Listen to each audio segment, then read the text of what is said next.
আসসালামু আলাইকুম শিক্ষার্থীরা, বিশেষ করে এসএসসি 25 স্টুডেন্ট যারা, তাদের ট্যাগ কোশ্চেন যে টপিকটি আছে, এই টপিকে অনেক সময় কিছু ক্রিটিক্যাল কোশ্চেন থাকে বা সেন্টেন্সে এমন কিছু ওয়ার্ড বা সেন্টেন্সটা এমন ভাবে থাকে কিছুটা কনফিউজিং। তো সেক্ষেত্রে দেখো, কুমিল্লা বোর্ড 2017 এই কোশ্চেনটি একটু ক্রিটিক্যাল ছিল, কারণ এখানে এক্সট্রা কিছু ওয়ার্ড ইউজ হয়েছে সেন্টেন্সের বিগিনিং এ। তো সেন্টেন্সের বিগিনিং এ এক্সট্রা কিছু ওয়ার্ড অ্যাড হওয়ার কারণে মানে এই কোশ্চেনটা অনেক স্টুডেন্টের কাছে ক্রিটিক্যাল মনে হয়েছে। ইভেন এখনো অনেক স্টুডেন্টের জন্য এটা প্রবলেম। আসো আমরা এটা সলভ করি। এই নাম্বারটা দেখো, most of the students who fail in English do not have strong foundation of grammar. এখন দেখো এই সেন্টেন্সে তুমি কাকে সাবজেক্ট ধরবা, কাকে ভার্ব ধরবা। এখন এখানে দেখো যে মোস্ট অফ দ্য স্টুডেন্টস, এই যে অংশটা, এটি একটি ফ্রেজ এবং এখানে কোনো সাবজেক্ট নাই। হু দ্বারা কিন্তু এই আগেরটা কি বোঝানো হয়েছে, ফেল ইন ইংলিশ, যারা ইংলিশে ফেল করে, মানে স্টুডেন্ট যারা ইংলিশে ফেল করে, এই পুরোটাই সেন্টেন্সের সাবজেক্ট। এবং এই যে ডু নট হ্যাভ, এখানে হলো তোমার verb. Do not have strong foundation of grammar, তাহলে এখানে দেখো এটাকে আমরা ভার্ব ধরবো। তাহলে যেহেতু নেগেটিভ আছে আমরা অ্যাফার্মেটিভে রাখবো ডু এবং প্রোনাউন হিসেবে দে, কারণ মোস্ট অফ দ্য স্টুডেন্টস যেহেতু প্লুরাল, এই প্লুরালের কারণে এখানে প্রোনাউন দে। এবং ডু নট হ্যাভ, এখানে খেয়াল করো এখানে আমরা অক্সিলারি হিসেবে ডু কে নিয়ে আসবো, নট থাকার কারণে আমরা ট্যাগ অংশটা অ্যাফার্মেটিভ করছি।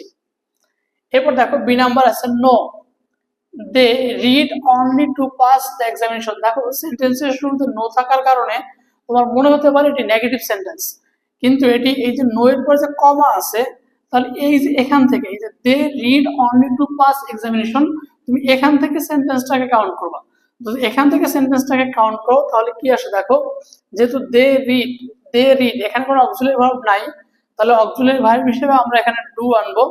এখন দেখো দে, এই যে নো থেকে কাউন্ট হবে না, এই যে নো এর হিসাবটা হবে না, হবে দে থেকে, তাহলে সেন্টেন্সটি অ্যাফার্মেটিভ। এই কারণে আমরা ট্যাগ অংশে নেগেটিভ নিয়ে যাব, ডোন্ট।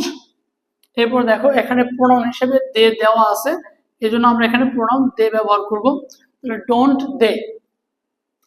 এরপর দেখো ইয়েস, ইয়েস এর পর কমা আছে। আবারও বলি, যেহেতু এই নো বা ইয়েস এদের পরে কমা আছে, তাহলে তোমার এখান থেকে কিন্তু সেন্টেন্সের বিগিনিংটা আমরা হিসাব করব না, আমরা সেন্টেন্স ট্যাগের সময় বিগিনিংটা হিসাব করব এই জায়গা থেকে। Teachers should motivate them to learn the basic things. এখানে দেখো তাহলে আমরা এখানে শুড মডাল অক্সিলারি দেয়া আছে, আমরা জানি ট্যাগ অংশে তাহলে শুড যাবে, কারণ সেন্টেন্সে অক্সিলারি বা মডাল অক্সিলারি যাই দেয়া থাকুক এগুলো দিয়ে ট্যাগ কোশ্চেন করতে হবে। আর সেন্টেন্সটি অ্যাফার্মেটিভ, এই কারণে আমরা এটার সাথে এন অ্যাপোস্ট্রফ টি আমরা স্টুডেন্ট দিলাম। এবং টিচার্স এটি প্লুরাল, তো টিচার্স এর প্লুরাল যেহেতু, তাহলে এদের প্রোনাউন হিসেবে হবে দে, তাহলে স্টুডেন্ট দে। আবার খেয়াল করো ডি নাম্বারে আছে yes they can't help learning grammar.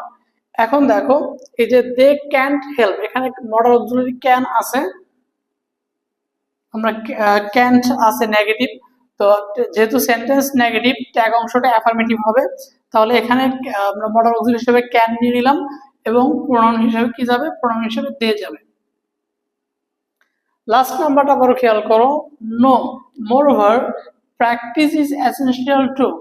এখন এখানে সেন্টেন্সের বিগিনিং এ নো আছে, বাট ট্যাগ অংশের ট্যাগ কোশ্চেনের ক্ষেত্রে আমরা সেন্টেন্স ধরবো এই কমার পর থেকে, কমা নো এর পর আছে মোরওভার, মোরওভারের পর আছে প্র্যাকটিস, তাহলে এখানে সেন্টেন্সটি শুরু হবে প্র্যাকটিস থেকে, তাহলে প্র্যাকটিস ইজ এসেনশিয়াল টু।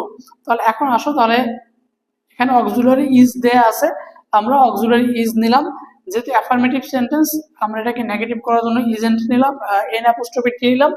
এরপর দেখো প্র্যাকটিস, এর প্রোনাউন ইট, প্র্যাকটিস বস্তুবাচক, এর জন্য এটার প্রোনাউন ইট, মানে মানুষের বাইরে যা আছে সিঙ্গুলারে ইট, প্লুরালে দে হবে। তাহলে দেখো এটা কনফিউশন কি ছিল, কনফিউশন ছিল যে এই যে শুরুতে নো ইয়েস নো এইগুলো দেওয়ার কারণে স্টুডেন্টরা কিছুটা কি হয়ে গেছিল, কনফিউজড হয়ে গেছিল। আশা করি তোমরা এখন এই জিনিসটা বুঝতে পারছো। ধন্যবাদ সবাইকে।